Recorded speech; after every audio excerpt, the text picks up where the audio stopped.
পৃথিবীর সবচেয়ে বড় মরুভূমি হলো সাহারা মরুভূমি, যেখানে গেলে শুধুই চোখে পড়বে বালি আর বালি। আর সবচেয়ে বেশি অনুভব করবেন গরম। কিন্তু অবাক করার বিষয় হলো এই মরুভূমি সবসময় মরুভূমি ছিল না। এখানেও ছিল নদী, জল, সবুজ গাছপালা। মাত্র 10,000 বছর পূর্বে এখানে ছিল সবুজে ঘেরা। বলতে পারেন পুরো জায়গাটি ছিল সবুজে সম্পূর্ণ, অর্থাৎ সবুজের সমারোহ এবং অসংখ্য প্রাণী। না, এটা আমি বলছি না, এটা বিজ্ঞানীদের প্রমাণের কিছু অংশ। অর্থাৎ বিজ্ঞানীরা সেখানে বালুরাশির গভীরে খুঁজে পেয়েছেন মাছ, জলহস্তী আর কুমিরের মতো বিশাল প্রাণীদের জীবাশ্ম, যা প্রমাণ করে এখানেও একসময় ছিল অনেক গাছপালা আর নদী।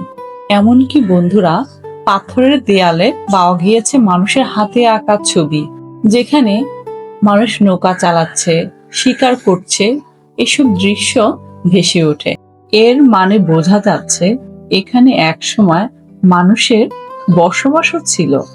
কিন্তু প্রশ্ন হলো, কিভাবে এত বড় বনাঞ্চল, নদী, হ্রদ সবকিছু মিলিয়ে গেল, অর্থাৎ সব হারিয়ে গিয়ে মরুভূমিতে পরিণত হলো?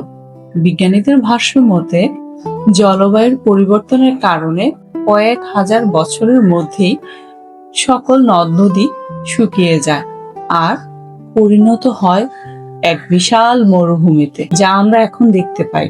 তবে কি জানেন বন্ধুরা, সাহারা মরুভূমির সবচেয়ে রহস্যময় স্থান, যা এখনো বিজ্ঞানীদেরকে ভাবিয়ে তোলে, সেটি হলো রিজেট স্ট্রাকচার।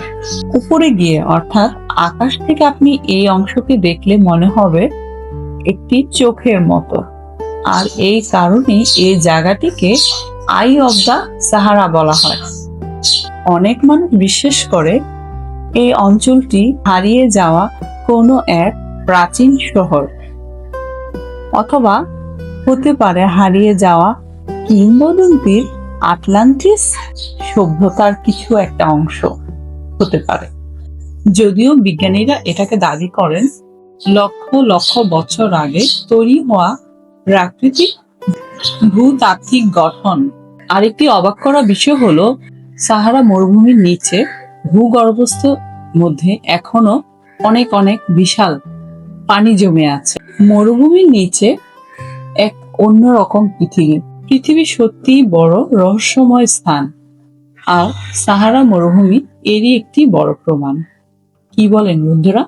আজ এখানেই শেষ করছি। টাটা।